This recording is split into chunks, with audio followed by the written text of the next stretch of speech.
제가 1996년에 제대를 했습니다. 3월달에. 아직도 기억나는 건 수원역에 모여가지고 전역하는 우리 모두가 군대에서 제공한 버스에서 수백 명이 내렸는데 수원역에서 모자를 하늘에 치고 던졌어요.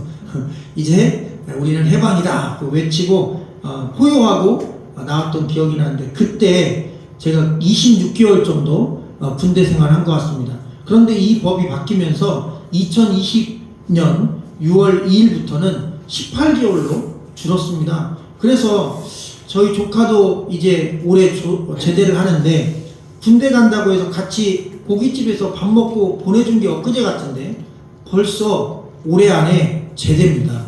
근데 참 신기하죠? 밖에 있는 사람은 벌써 제대야, 안에 있는 사람은 아직도 몇 개월 남았어요. 하루가 천년 같고 국방부 시계는 잘 돌아가지 않는 것 같습니다. 그렇게 안에 있는 사람과 밖에 있는 사람은 시간차와 온도가 다릅니다.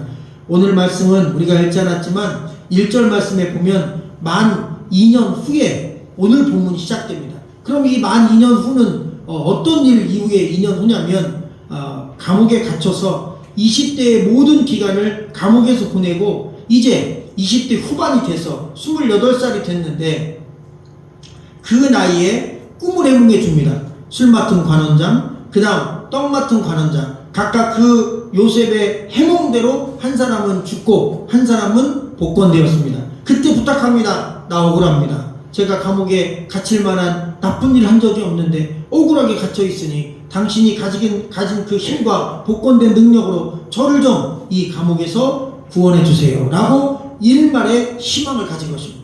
그래도 장관인데 자기 하나쯤 꺼내줄 수 있지 않을까. 그러나 술 맡은 관원장은 잊어버렸습니다. 제가 생각할 때는 그냥 잊어버린 게 아니라 일부러 잊어버린 것 같습니다. 왜? 감옥에서 있었던 자기의 그 삶을 추억하고 싶지 않은 거예요. 거기서 잠깐 인연 맺은 그까지 죄수 같은 사람들을 돕고 싶지 않은 거예요. 그러니까 과거를 지워버린 거예요. 그 요셉도 지워버린 거예요. 그렇게 시간은 무척 더디게 흘러서 무려 2년이라는 시간이 흐릅니다. 그런데 그때 하나님이 바로왕에게 꿈으로 역사하여 그 꿈을 해석할 사람이 없자 드디어 그에게 기회가 옵니다. 30대 됐을 때입니다. 자, 32절 말씀을 여러분이 한번 읽어주시면 감사하겠습니다. 시작. 바로께서 꿈을 2번 겹쳐 꾸신 것은 하나님이 이 일을 정하셨습니다. 하나님이 속히 행하시리. 아멘. 바로왕이 꿈을 꿨는데 첫 번째 꿈은 흉하고 파리한 7 암소가 아름답고 살찐 7 암소를 먹는 꿈을 꿨습니다. 우리가 생각할 때는 햄버거 먹듯이 먹었겠구나 생각하지만 굉장히 무서운 꿈입니다. 여러분, 살아있는 소가 살아있는 소를 산채로 이빨로 뜯어먹었다는 얘기는, 여러분, 그거는 동물의 왕국입니다. 사자가 사슴이나 아니면 다른 동물들을 막 산채로 뜯어먹는 거니까 이게 피가 튀고 몸이 찢기고 막 내장이 나오고 밤에 자다가 으악 소리 지르고 왕이 잠에서 깬 거예요. 너무 흉측해서 물 한 모금 먹고 또 잤습니다. 근데 이번에는 그나마 피는 나오지 않았어요. 왜? 식물 꿈입니다. 가늘고 동풍에 마른 7 이삭이 무성하고 충실한 7 이삭을 꿀꺽, 그러니까 식물 중에서도 삼키는 식물들이 있잖아요. 꿀꺽 삼킨 거예요. 식물이니까 피는 안 나죠. 아까 꿈보다 조금 나아요. 근데 기분이 너무너무 좋지 않은 거예요. 이 두 꿈이 뭔가 모르게 일맥상통한데 뭔가 모르게 기분이 좋지 않아요. 마음이 불안합니다. 눈 뜨자마자 모든 고관대작 다 부르고, 그 다음 이집트는 우상 숭배하는 귀신 숭배하는 나라기 때문에 점쟁이들 점술사가 많았습니다. 그 사람들을 불러서 꿈 이야기를 하고 해몽해라 했는데 어느 누구도 감히 왕의 꿈을 해몽하지 못했습니다. 사실 못할 수밖에 없습니다. 자기가 만약 해몽을 했는데 그 해몽한 꿈대로 자기가 말한 대로 이루어지지 않으면 그 사람은 죽는 겁니다. 그러니까 누가 그걸 감히 해몽하겠습니까? 비슷한 거 생각한 거 있어도 말 못하는 겁니다.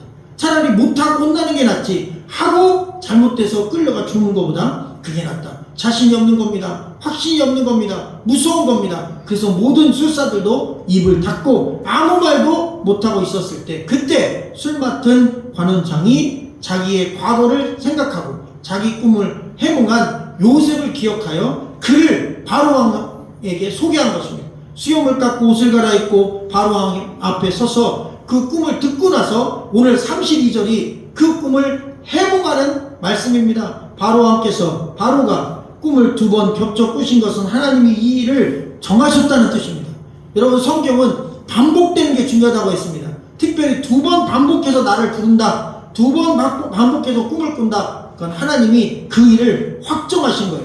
오늘 말씀 가운데 이 일을 정하셨다라는 이 정하셨다는 말은 히브리어 나콘이라는 단어인데 확고하다, 준비하다라는 뜻입니다. 하나님이 확실하게 확고하게 준비한 일이다, 하나님이 계획하신 일이라는 거예요. 이건 분명히 일어난다. 그리고 앞으로 7년 동안 풍년이 일어나고 7년 동안 흉년이 일어날 거니까 왕은 이 일을 준비하고 대비하라는 그런 메시지를 전한 것입니다. 그런데 여기서 요셉은 어떻게 이렇게 꿈을 잘 해몽할까요? 꿈은 영적인 거 아닙니까? 요셉에게 어떤 능력이 있었던 걸까요? 여러분, 요셉은 태어날 때부터 꿈을 해몽하는 특별한 능력을 갖고 태어난 게 아닙니다. 요셉이 이 영적인 일을 감각적으로 깨닫고 알 수 있었던 것, 하나님의 메시지, 하나님의 말씀을 깨달을 수 있었던 가장 중요한 이유는 그가 하나님과 동행하는 사람이었기 때문인 것입니다. 아멘. 할렐루야. 아멘. 여러분, 이 하나님과 동행하는 요셉 지금은 무엇인지 아십니까? 하나님을 예배하는 사람입니다. 아멘. 하나님의 말씀을 묵상하는 사람입니다. 아멘. 그 말씀을 순종하며 살기로 결심한 사람입니다. 아멘. 그렇게 살아가는 사람에게 하나님이 지혜를 주십니다. 영적인 깨달음을 주십니다. 영적인 은혜를 주십니다. 이것이 하나님 말씀을 따르는, 또 하나님 말씀을 묵상하는, 그리고 하나님 말씀대로 살고자 하는 하나님의 사람들에게 주시는 은혜임을 믿으시기를 주의 이름으로 간절히 축원합니다. 아멘. 33절 이후에 보면 그가 말하기를 왕은 명철하고 지혜 있는 사람을 선택하여 이 어마어마한 일을 준비하게 하십시오. 그러면 이 위기를 극복할 수 있습니다. 첫 번째로 5분의 1을 거두어 세금으로 7년 풍년일 때 그 5분의 1의 세금을 거두어 저장하게 하십시오라고 건의합니다. 여러분, 참 놀라운 사실은 왕은 자기 꿈을 해몽해달라고 요셉을 불렀는데 요셉은 꿈 해몽과 더불어 이 꿈에 대한 내용에 대하여 어떤 해결책을 가져야 될지까지 일석이조로 대답을 한 것입니다. 해결책까지 제시한 것입니다. 당시 이 세금은 10분의 1 정도 거두면 적절했다고 합니다. 근데 요셉은 그렇게 하지 말고 앞으로 14년 동안 먹어야 되니까 2배로 거둬서 7년 풍년 때, 7년 흉년 때 못 거둘 세금까지 아예 거두자는 겁니다. 그러니까 2배로 거두는 것입니다. 7년 동안 그 나머지 7년을 대비하려면 세금을 2배로 거둬야 됩니다. 왜? 흉년일 때는 세금을 못 내니까요. 그래서 14년간의 세금을 한 번에 거두어 7년 동안 모아놓고 그것으로 흉년을 준비하면 된다고 이야기했습니다. 자, 그 말을 왕이 듣자마자 왕은 그 말을 듣고 이렇게 고백합니다. 38절부터 41절은 다 같이 한번 읽어볼까요? 왕의 고백인데요. 38절부터 41절 시작. 바로가 그의 신하들에게 이르되 이와 같이 하나님의 영에 감동된 사람을 우리가 어찌 찾을 수 있으리요 하고 요셉에게 이르되 하나님이 모든 것을 내게 보이셨으니 너와 같이 명철하고 지혜 있는 자가 없도다. 너는 내 집을 다스리라. 내 백성이 다 내 명령에 복종하느니 내가 너보다 높은 것은 내 왕자뿐이니라. 바로가 또 요셉에게 이르되 내가 너를 애굽 온 땅의 총리가 되게 하노라 하고. 아멘. 이와 같이 하나님의 영에 감동된 사람을 우리가 어찌 찾을 수 있으리요라고 고백합니다. 여러분, 로마서에 보면 육신을 쫓는 자는 육신의 일을 생각하는데 세상 지식과 경험만 풍부합니다. 그런데 영을 쫓는 자는 영의 일을 생각한다고 했습니다. 하나님의 지혜와 성경의 가치관으로 무장된 것입니다. 우리 기독교가 추구하는 인재상은 영을 쫓는 자입니다. 할렐루야. 한번 따라할까요? 하나님의 영을 쫓는 자가 돼야 한다. 아멘. 그게 나든 내 자녀든 또 우리 교육부서든 우리 성도든 하나님의 영을 쫓는 영적인 하나님의 사람들이 되기를 주님의 이름으로 간절히 축원합니다. 그렇게 하나님의 영을 쫓는 사람이 되었는데요. 여러분, 이 세상에 어떤 사람이 영이 맑은 사람입니까? 하나님을 가까이 하는 사람입니다. 예배하는 사람입니다. 말씀을 묵상하는 사람입니다. 하나님을 찬양하는 사람입니다. 그럼 어떤 사람이 영이 탁한 사람일까요? 여러분, 세상을 가까이 하는 사람입니다. 하나님을 멀리하는 사람입니다. 예배를 멸시하는 사람입니다. 기독교를 또 예배를 그리고 신앙을 하나님을 여러분 거부하는 사람입니다. 그러면 영적으로 탁한 사람이 될 수밖에 없습니다. 놀라운 건 바로는요, 하나님 믿는 사람 아닌데 이 이집트의 왕인 바로가 한 번에 요셉을 알아본 거예요. 요셉이 하는 말 몇 마디 듣자마자, 야, 네가 우리나라 총리하면 되겠다. 너가 나 대신 이 나라를 통치해라. 너같이 뛰어난 사람 본 적이 없다. 주변에 아직까지 너만한 사람 본 적이 없다. 그러면서 한눈에 알아본 거예요. 여러분, 놀라운 사실입니다. 우리가 살고 있는 이 세상도 마찬가지입니다. 큰일을 아는 사람, 조직을 책임지는 사람, 사람을 많이 잘 쓰는 사람은요, 사람 알아봅니다. 그래서 면접이라는 걸 하지 않습니까? 그런데 바로 왕은 그 사실을 알아본 거예요. 과거에 보디발도 요셉을 알아봤고 바로 왕도 요셉을 알아보고 그에게 모든 것을 맡겼습니다. 그리고 요셉은 자기에게 맡겨진 그 일을 하나님을 사랑하는 마음과 또 이웃을 사랑하는 마음으로 최선을 다해 감당했습니다. 여러분, 어떻게 하면 어려운 사람들 또 이웃들을 도우며 살 수 있을까를 요셉은 날마다 생각했습니다. 자기의 삶을 통해, 자기가 가진 자리를 통해 다른 사람을 힘차게 돕기로 결심하고 살았습니다. 마지막 45절 말씀을 우리 한번 같이 읽어볼까요? 시작. 그가 요셉의 이름을 사브넷 바네아라 하고 또 온의 제사장 보디베라스의 딸 아스낫을 그에게 주어 아내로 삼게 하리니 요셉이 나가 애굽 온 땅을 순찰하니라. 아멘. 오늘 말씀 45절 끝절 보니까 요셉의 이름을 사브넷 바네아라고 명령했습니다. 여러분, 우리나라가 일본에게 나라 뺏기고 일본이 한 첫 번째 일 중에 하나가 창씨개명입니다. 이름을 바꾸는 겁니다. 그런데 어쨌든 애굽의 총리가 되려면 이름이 요셉이면 안 되잖아요. 애굽식 이름으로 바꿔줬는데 이게 놀라운 비밀이 숨어 있습니다. 바로가 보통 사람이 아닌 겁니다. 이 요셉의 이름 사브넷 바네아는 그냥 이름이 아닙니다. 바로가 요셉을 보고 요셉이 앞으로 해야 될 일이 무엇인지 깨닫고 말한 건데 하나님이 그에게 지혜를 준 겁니다. 여러분, 사브넷 바네아는 한번 따라 볼까요? 생명의 사역자, 생명의 구원자, 생명을 살리는 자. 할렐루야. 요셉아, 너는 사브넷 바네아다. 너는 이제 생명을 살리는 자야. 너는 생명의 사역자야. 너는 이 세상 구원자야. 너는 예수 그리스도야, 이 뜻입니다. 할렐루야. 여러분, 구약의 예수님입니다.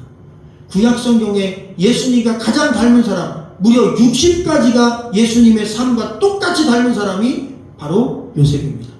그걸 계산해 보니까 60개가 넘을 정도로 예수님과 이 요셉은 굉장히 닮은 게 많은 정도가 아니라 어마어마한 것입니다. 그런데 바로 왕이 그걸 알아본 거예요. 이 사람은 평범한 사람이 아니라 구원자라는 거예요. 이 시대의 구원자라는 거예요. 영혼의 구원자라는 거예요. 그래서 너는 사브넷 바네아라는 거예요. 이건 구세주, 그리스도, 예수님이란 말과 동일한 여러분 이집트 용어임을 믿으시기를 주의 이름으로 간절히 축원합니다. 그래서 그가 꿈이 이루어졌습니다. 총리가 됐습니다. 여러분 같으면 뭐 하겠습니까? 총리가 되고 꿈이 이루어지면 내가 하고 싶은 일 하겠죠. 그러나 요셉은 그렇지 않았습니다. 살리는 일을 했습니다. 먼저 애굽 사람을 살렸습니다. 이집트로 찾아온 자기 가족을 살렸습니다. 그리고 중동 전체의 많은 영혼들을 살렸습니다. 그는 살리는 사명을 그의 이름대로 사브넷 바네아의 사명을 감당했습니다. 또 하나, 근데요, 이 45절이 얼마나 귀한 구절이냐면 놀라운 말씀이 또 하나 있어요. 온의 제사장의 딸 아스낫과 결혼을 시켰어요. 그러니까 한마디로 중매를 한 겁니다, 왕이. 근데 왜 왕이 총리가 되는 순간 중매해서 결혼까지 시켰을까요? 그 당시 여러분 국가의 중책을 맡으려면 조건이 몇 개 있었는데 그 중에 하나가 결혼을 해야 되는 것입니다. 결혼 못하면 여러분 장관을 못하는 거예요. 총리를 못하는 거예요. 왕을 못하는 거예요. 반드시 결혼해야 왕이 되고 결혼해야 총리가 되고 결혼해야 장관이 되는 거예요. 그런데 싱글이잖아요. 그러니까 부인을 맞이해라, 천을 맞이해라 하고 소개해준 사람이 하필이면 온의 제사장의 딸이에요. 여러분, 온이 뭐냐면 태양신 라라는 것입니다. 그 당시 이집트는 태양을 섬겼습니다. 그래서 피라미드든 이집트의 여러 가지 형상이든 태양을 향해 갑니다. 태양신을 섬기는 가장 높은 태양신의 제사장인 바로 보디베라 또는 보디베라스를 장애되고 삼은 것입니다. 여러분, 이게 말이 됩니까? 이 보디베라스는 원래 애굽 용어로 포티페라라는 뜻인데 태양신 라가 선택한 사람이라는 뜻입니다. 얼마나 반기독교적이고 반신앙적입니다. 그런데 하나님이 그걸 그냥 보고 계신 거예요. 그리고 자연스럽게 결혼하게 만드신 거예요. 그런 상황이 된 거예요. 요셉은 또 그걸 받아들였어요. 그냥 토도 달지 않았습니다. 더 무서운 것은 아스나십니다. 그의 딸 이름이 아스나십니다. 아스는 여러분 선택한 여인이라는 뜻이에요. 누가? 낫이라는 신이에요. 낫은 여신입니다. 여신이 선택한 여인이에요. 아버지는 태양신이 선택한 사람이고 딸은 여신이 선택한 사람이고 하나님을 믿는 사람이 아니에요. 여러분 신앙결혼이 아닙니다. 우리가 보통 기독교인은 기독교인과 결혼해야 된다고 생각하잖아요.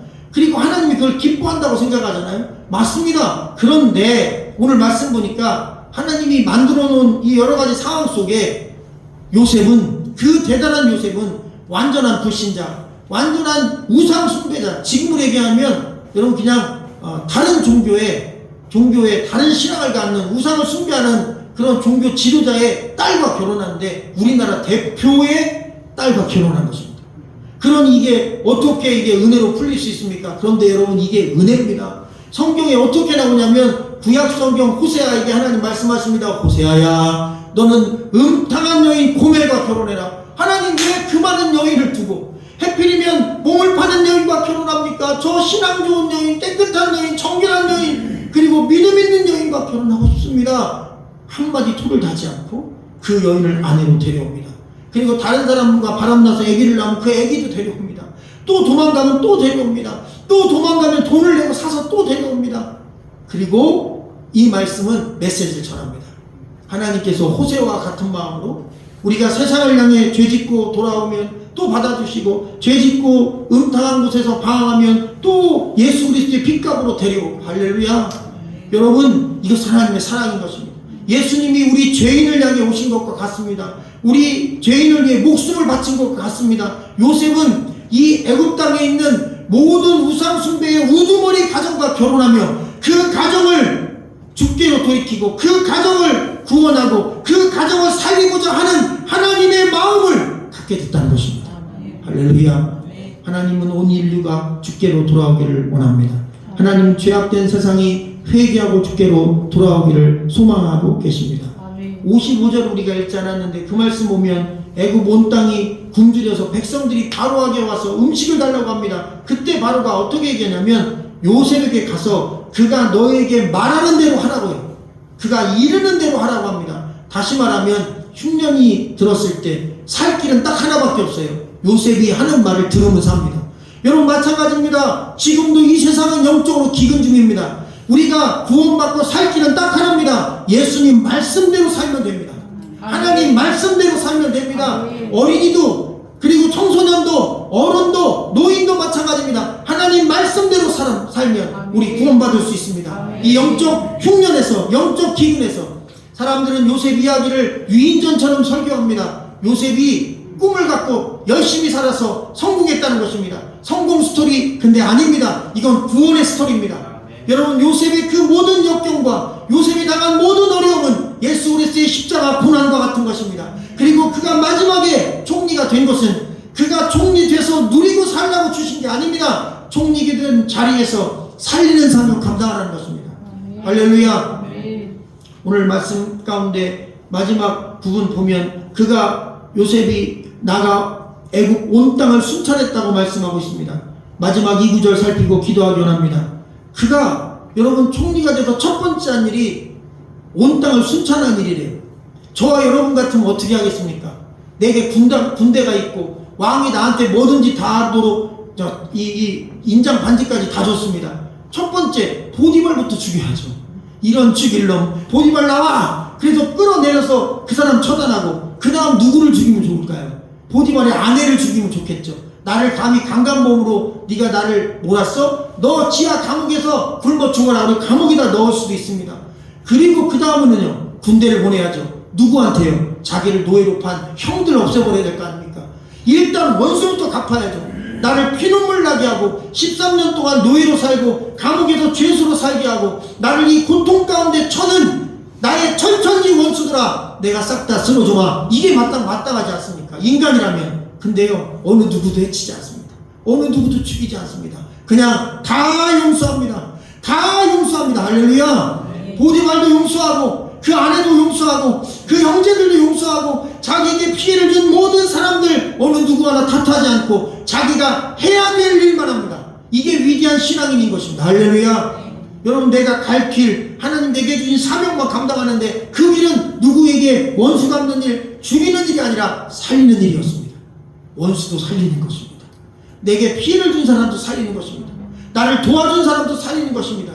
그래서 우리 그리스도인이 갈 길은 원수 갚으며 사는 일이 아니라 살리며 가는 길입니다. 구원하며 가는 길입니다. 주님을 알지 못하는 자 구원하고, 또 주님을 멸시하는 자를 깨닫게 하고, 그리고 나를 미워하지만 그래도 그가 구원받기를 바라며 기도하고, 그런 마음과 영혼이 있을 때 우리는 요셉 같은 마음인 거고 주님 같은 마음인 거고, 요셉이 주님을 육신까지 닮았다면 나도 주님 닮은 모습이 내 안에 몇 가지가 있는 것입니다.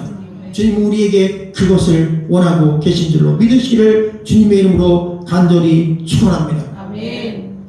토마스 선교사님이 1863년에 중국에 선교를 갑니다. 20대에 아내가 임신해가지고 중국을 갑니다. 열악한 환경 속에 가까이 지내던 중국 선교사가 세상을 떠났다는 말에 아내가 트라우마가 걸렸어요. 그리고 아기를 낳았는데 그 우울증과 함께 아기를 낳고 유산을 했는데 아기가 죽었어요.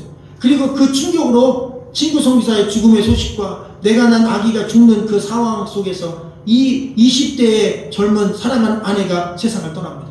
토마스 선교사는 너무 큰 충격에 빠집니다. 그리고 그는 여러 가지 환경과 상황 속에서 더 오래 못 견디고 이제 중국어를 할 수 있고 그는 영어도 할 수 있으니까 중국에서 선교사를 그만두고 직장을 구합니다. 한마디로 말하면 선교사가, 하나님의 사람이 중국에서 선교를 접고 자기가 배운 중국어와 그리고 자기가 할 수 있는 영어를 가지고 취업을 하는데 세관에 취업합니다. 중국 세관에서 영어 잘하고 중국어 잘하는 사람을 찾는데, 이 토마스라고 하는 영국 대학 출신의 아주 이 똑똑한 사람은 고액 연봉을 받고 일할 수 있는 사람이고, 그래서 중국에서 그가 직장 생활을 하게 됩니다. 그리고 그는 자기가 중국 선교 오게 된 걸 후회했는지는 안 써있지만 얼마나 가슴이 찢어진 아픔이 있겠습니까? 이제 선교할 힘도 잃었습니다. 놀라운 사실은 그 세관에서 한국에서 온 천주교인 2명을 만납니다. 무역상인데 그 사람들을 통해 조선 땅에서 천주교가 박해받고, 그 다음에 천주교 신자들이 있는데 천주교 신자들에게 말씀 전할 사람이 없고, 그리고 복음이 필요하다는 이야기를 듣는 순간 성령께서 그 마음속에 들어가십니다. 조선을 향한 마음을 주십니다. 자기는 중국을 향해 왔는데 아내 잃고, 그리고 아이 잃고, 성교직도 내려놓고, 그리고 방황하고 직장 살고 있다가 갑자기 조선을 위해 자기 인생을 불태울 마음이 듭니다. 그리고 조선 땅을 향해 갑니다. 2번을 갔습니다. 그리고 그 2번째 갔을 때 그는 딱 한 사람 박충권에게 성경책 전해주고, 그리고 칼에 찔려 순교합니다. 그도 아내 따라 세상을 떠납니다. 그런데 중요한 게 있습니다. 그는 20대에 세상을 떠났고 젊은 나이에 세상을 떠났고 성경 몇 권 나눠준 게 사역의 전부입니다. 그런데 그 성경 한 권이 박충권에게, 그리고 그 성경이 박충권 집에 도배되고, 그리고 그 집이 여러분 아주 유명한 장대현 교회가 되고 효양 부흥운동을 일으키는 도화선이 되는 역사가 있었던 것입니다. 할렐루야. 우리가 이 땅에 살면서 요셉처럼 그런 위대한 자리에서 큰일도 할 수 있습니다. 그러나 토마스 선교사처럼 정말 보잘것없는 자리에서 성경책 한 권 전해줬는데도 그 성경책 한 권이 위대한 일을 할 수 있습니다. 아멘. 자리가 중요하지 않습니다. 하나님을 위해서 살리는 사역에 쓰임받는 게 중요합니다. 아멘. 총리가 됐든 이름 없이 중요한 선교사가 됐든 우리가 있는 자리에서 주님이 내게 주시는 감동을 따라 여러분 살리는 사역, 아멘. 구원하는 사역, 아멘. 그 사역에 우리가 쓰임받읍시다. 할렐루야. 우리 교회도 70인으로 가고 이 땅에 믿지 않는 가족들과 주변 사람들 축제로 돌아오고 영적으로 지쳐있고 쓰러져 있는 자들이 다시 성령의 감동받아 주에게를 가게 하는 살리고 구원하는 일에 쓰임받으라는 하나님의 말씀이었습니다. 기도하겠습니다.